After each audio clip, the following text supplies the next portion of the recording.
Bismillahirrahmanirrahim. Assalamualaikum warahmatullahi wabarakatuh. Perkenalkan, nama saya Vena Levina Dianengsari dengan nomor induk mahasiswa 1724090209 akan mempresentasikan hasil makalah utama saya yang berjudul Peran Psikologi Komunikasi di Masa Pandemi COVID-19. Latar belakang makalah saya adalah pandemi COVID-19 yang telah menjangkit seluruh dunia membuat kegiatan komunikasi pada saat krisis berbeda dengan berkomunikasi di saat kondisi normal. Selama krisis, kejadian tak terduga dan tidak biasa dan berbahaya dapat membawa perubahan mendadak. Hal ini membuat komunikasi saat masa krisis merupakan bagian penting bagi seorang komunikator secara keseluruhan untuk mengatasi masalah kesenjangan informasi, khususnya terkait pandemi COVID-19. Semua orang percaya bahwa komunikasi merupakan hal penting, namun tidak semua orang dapat berkomunikasi dengan baik. Ada sebagian orang merasa tidak begitu pandai berkomunikasi, sebagian lainnya merasa pintar sekali berkomunikasi, bahkan bisa memersuasi dan mempengaruhi orang lain. Di masa pandemi ini, kita tidak dapat berkomunikasi secara tatap muka dengan banyak orang. Kebiasaan individu dalam berkomunikasi dan berinteraksi secara tatap muka tidak lagi menjadi suatu hal yang prioritas. Ada perubahan pada metode masyarakat berkomunikasi satu sama lain.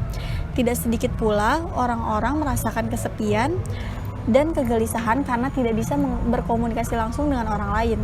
Penggunaan teknologi digital menjadi salah satu solusi. Komunikasi dan interaksi dengan cepat terganti dengan bentuk interaksi yang virtual. Sebelum masuk ke materi psikologi komunikasi, apa itu COVID-19? COVID-19 atau Coronavirus Disease 2019 adalah jenis penyakit baru yang disebabkan oleh virus dari golongan coronavirus, yaitu SARS-CoV-2 yang juga sering disebut virus corona. Kasus pertama penyakit ini terjadi di kota Wuhan, Cina pada akhir Desember 2019. Setelah itu, COVID-19 menular antar manusia dengan sangat cepat dan menyebar ke puluhan negara termasuk Indonesia, hanya dalam beberapa bulan. Penyebarannya yang cepat membuat beberapa negara menerapkan kebijakan untuk memberlakukan lockdown untuk mencegah penyebaran virus corona. Di Indonesia, pemerintah menerapkan kebijakan pembatasan sosial berskala besar atau PSBB untuk menekan penyebaran virus ini. Karena hal inilah, kita tidak bisa berbaur dengan orang lain seperti biasa dan kesulitan untuk melakukan komunikasi interpersonal secara langsung. Selanjutnya adalah psikologi komunikasi. Psikologi komunikasi sendiri merupakan ilmu yang mempelajari usaha untuk memprediksi, menguraikan, dan mengendalikan peristiwa mental dan behavioral dalam komunikasi. Dalam psikologi, komunikasi mempunyai makna yang luas, meliputi segala penyampaian energi, gelombang suara, tanda di antara tempat, sistem atau organisme. Kata komunikasi sendiri dipergunakan sebagai proses, pesan, pengaruh, atau secara khusus sebagai pesan pasien dalam psikoterapi. Psikologi menyebut komunikasi pada penyampaian energi dari alat-alat indera ke otak, pada peristiwa penerimaan dan pengolahan informasi, pada proses saling pengaruh antara berbagai sistem dalam diri organisme dan di antara organisme. Selanjutnya ada faktor yang mempengaruhi komunikasi. Faktor yang mempengaruhi komunikasi ada 5. Yang pertama ada latar belakang budaya, ikatan kelompok atau grup, harapan, pendidikan, dan situasi. Latar belakang budaya merupakan interpretasi suatu pesan akan terbentuk dari pola pikir seseorang melalui kebiasaannya. Sehingga semakin sama latar belakang budaya antara komunikator dengan komunikan, maka komunikasi semakin efektif. Ikatan kelompok atau grup merupakan nilai-nilai yang dianut oleh suatu kelompok sangat mempengaruhi cara mengamati pesan. Harapan mempengaruhi penerimaan pesan sehingga dapat menerima pesan sesuai dengan yang diharapkan. Yang keempat ada pendidikan. Semakin tinggi pendidikan akan semakin kompleks sudut pandang dalam menyikapi isi pesan yang disampaikan. Yang terakhir ada situasi. Perilaku manusia dipengaruhi oleh lingkungan atau situasi. Yang selanjutnya ada unsur-unsur komunikasi. Yang pertama ada komunikator atau pengirim. Komunikator adalah pengirim atau sender yang mengirim pesan kepada komunikan dengan menggunakan media tertentu. Yang selanjutnya ada komunikan, adalah penerima atau receiver yang menerima pesan dari komunikator, kemudian memahami, menerjemahkan, dan akhirnya memberi respon. Yang ketiga ada media, saluran atau channel yang digunakan untuk menyampaikan pesan sebagai sarana berkomunikasi. Yang keempat ada pesan. Isi komunikasi berupa pesan yang disampaikan oleh komunikator kepada komunikan. Yang terakhir ada tanggapan, merupakan dampak komunikasi sebagai respon atas penerimaan pesan. Selanjutnya adalah komunikasi interpersonal. Apa sih komunikasi interpersonal itu? Komunikasi interpersonal adalah proses pertukaran pesan antara seseorang dengan seorang lainnya atau kelompok. Komunikasi yang memungkinkan setiap peserta menangkap reaksi orang lain baik secara verbal maupun nonverbal sehingga menghasilkan umpan balik langsung seketika itu juga. Komunikasi interpersonal terbagi menjadi dua, yaitu komunikasi interpersonal langsung dan tidak langsung. Saat ini, di saat pandemi ini, kita yang biasanya melakukan komunikasi interpersonal secara langsung terpaksa harus melakukan komunikasi interpersonal secara tidak langsung dikarenakan adanya PSBB yang mengharuskan kita untuk tidak saling bertemu dengan orang lain. Selanjutnya, ada aspek komunikasi interpersonal. Yang pertama ada aspek keterbukaan, ada kedua ada aspek empati, ada aspek sikap mendukung, aspek sikap positif, dan yang terakhir ada aspek kesetaraan. Apa sih aspek keterbukaan itu? Aspek keterbukaan itu merupakan komunikator harus terbuka kepada orang yang diajak bicara, mau mengungkapkan informasi tentang hal-hal yang biasanya disembunyikan. Selanjutnya, adanya kesediaan komunikator untuk bereaksi secara jujur terhadap stimulus yang datang, tidak diam dan harus kritis. Aspek empati yaitu mampu merasakan apa yang dirasakan orang lain. Empati dapat dikomunikasikan baik secara verbal maupun nonverbal. Secara verbal dapat diungkapkan melalui kata-kata peduli secara langsung. Secara nonverbal dapat dikomunikasikan dengan adanya konsentrasi yang terpusat, meliputi kontak mata, postur tubuh yang penuh perhatian, dan kedekatan fisik, serta adanya keterlibatan aktif melalui ekspresi wajah dan gerak-gerik yang sesuai.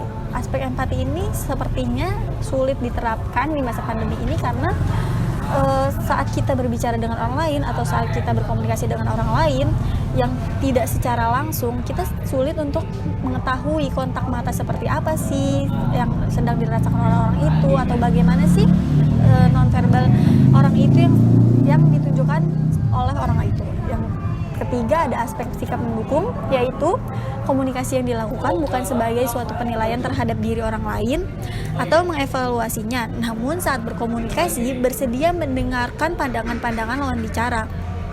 Yang keempat ada aspek sikap positif, mengacu pada hal-hal positif untuk diri kita sendiri dan orang lain serta memberikan pujian kepada orang lain.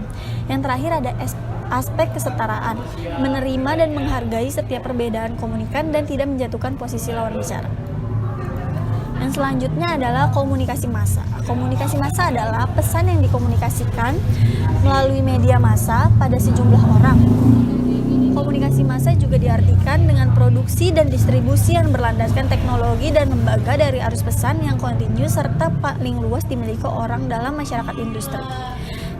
Chavez dan Metzer tahun 2001 mengembangkan konsep komunikasi massa dengan cara mengevaluasi 3 konseptualisasi penting mengenai komunikasi massa, yaitu yang pertama sebagai institusi media, yang kedua sebagai problem sosial, dan yang terakhir sebagai kajian akademik. Bagaimana sih konsepnya? Sebagai institusi media, komunikasi massa dipandang sebagai suatu proses penyampaian pesan yang dilakukan oleh industri media seperti surat kabar, majalah, film, televisi kepada khalayaknya. Ciri utama konsep ini adalah institusi media melakukan produksi massa,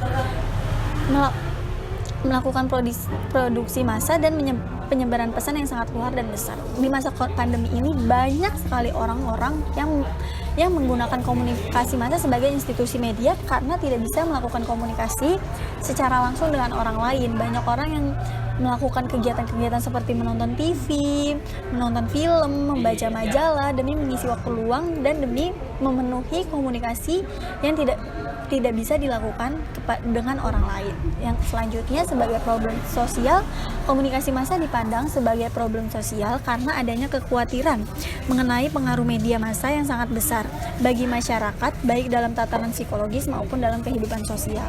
Yang terakhir sebagai kajian akademik, komunikasi massa dipandang lewat sejumlah aktivitas yang selama ini dilakukan oleh institusi pendidikan tinggi. Kajian komunikasi massa dilakukan pada persoalan terapan untuk memecahkan persoalan yang terkait dengan pengaruh media massa bagi masyarakat. Komunikasi massa juga menjadi kajian akademik yang bersifat praktis dengan melakukan riset empiris mengenai proses dan efek komunikasi massa.